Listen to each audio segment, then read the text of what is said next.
At this point in history, virtually every human on this planet is enslaved, whether they know it or not.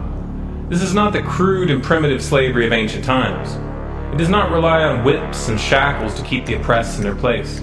These tools have been rendered obsolete by much more sophisticated methods. That most of the enslaved are unaware of their condition and would in fact argue fiercely that they are free is a testament to the effectiveness of these invisible chains.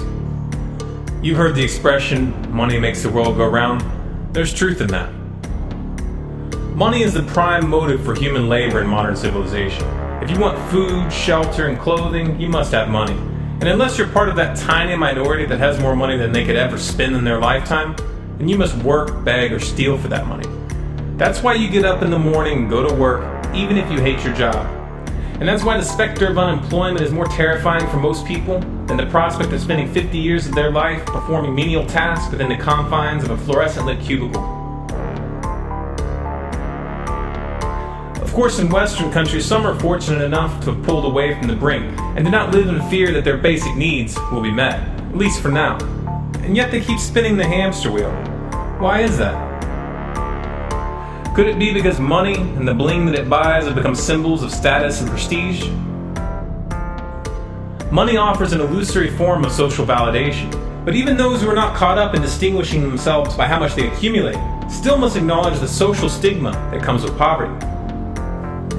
The combination of these primal motivators, the need for food, shelter, clothing, and social validation, is a very powerful force. It's enough to drive humans to engage in all forms of activity, even to the point of harming themselves or others in the process.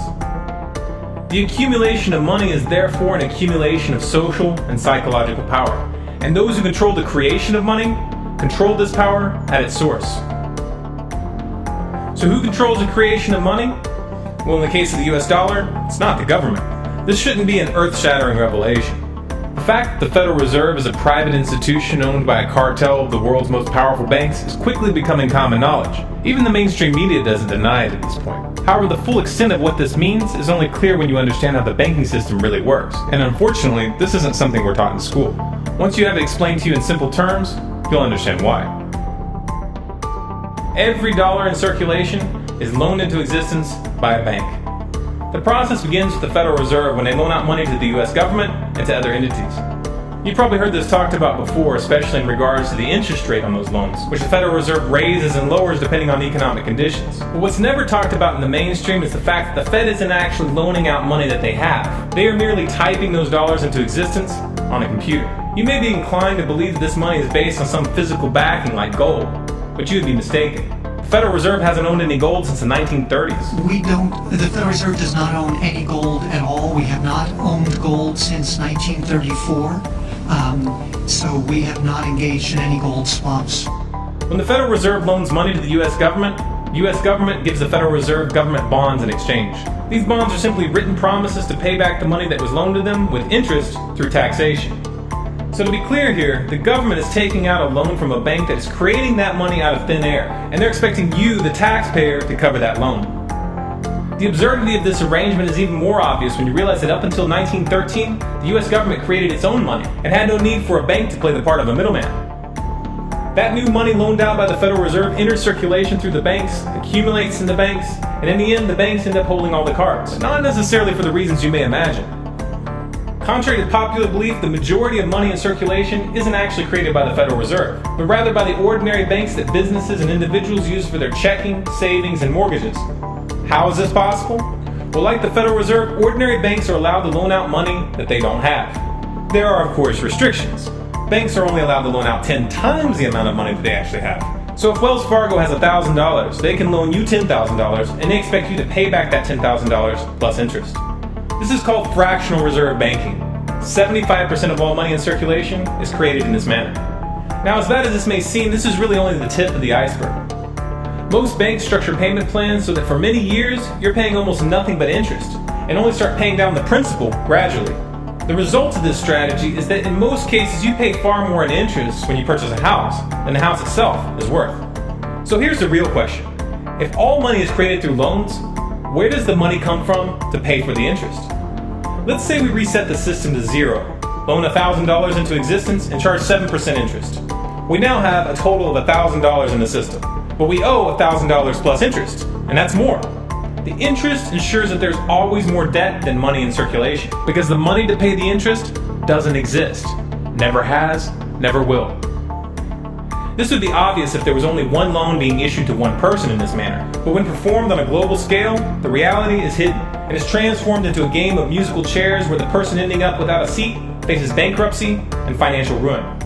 Because every dollar in existence is tied to a debt, this creates an unseen force that draws those dollars back to the banks, kind of like gravity attracts a physical object to Earth. The catch here is that it's the labor of the people that moves that money. Every hour that you work to pay back a loan or to keep the government from throwing you in jail over income taxes is an hour worked for the banks. The total receipts from personal income taxes just barely covers the interest on the national debt. And even the principal for that debt all ends up back in the hands of the banks. And remember, that bank created that money out of nothing. Once you understand that the money that banks loan out isn't actually an asset, but is in fact a piece of legal fiction, it should be clear that you're working for these banks for free. This is a cleverly disguised form of slavery. If you manage to pay your monthly payments, then you are a successful slave, and you are allowed to keep the material comforts that come with that status. But if for some reason you fail to make those monthly payments, then the bank or the IRS comes to take your house, your car, and anything else you have of value. And if somehow, even with this enormous financial advantage, the banks still get themselves into trouble, you, the taxpayer, will be forced to bail them out. No matter what, the banks win. To say the game is rigged is an understatement. You might be inclined to think that if you live outside the United States and you don't use dollars, then this situation has no bearing on your life. But you would be wrong. The dollar is both the world reserve currency and the only currency in which oil is sold on global markets. This is often referred to as the petrodollar status. This means that wherever you live, whether your country is an oil exporter or an oil importer, you are affected. If your country is an oil importer, then you are affected by the fact that in order to keep your country running, you have to acquire dollars.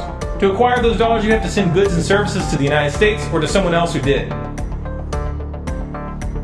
Likewise, if your country is an oil exporter, you are affected by the fact that you send your oil to the US in exchange for this debt-based money. You are exchanging something of real and tangible value for digits on a screen. And if for some reason the leadership of your country grows tired of this arrangement and tries to pull off the dollar, you'll quickly find the United States military at your doorstep ready to open up a can of democracy on you. Iraq learned this the hard way when they switched their oil sales to euros in 2000, and Libya when they tried to organize a gold-based currency for Africa. Debt-based money is a masterpiece of social engineering, the ultimate tool of the ruling elite. Yet in reality, the whole thing is nothing more than a construct of belief. Our chains are the chains of the mind, and the path to freedom must also begin in the mind. If we want a better future for our children and grandchildren, then we must work right now to reach a critical mass of awakening. If this is a message you feel the public needs to hear, then be sure to like, favorite, and share this video through as many avenues as possible. If you want more videos like this, be sure to subscribe to this channel, Stormclouds Gathering, on YouTube. For updates and bonus content, follow us on Facebook, facebook.com/StormCloudsGathering, on Twitter at Collapse Updates, and our website, stormcloudsgathering.com.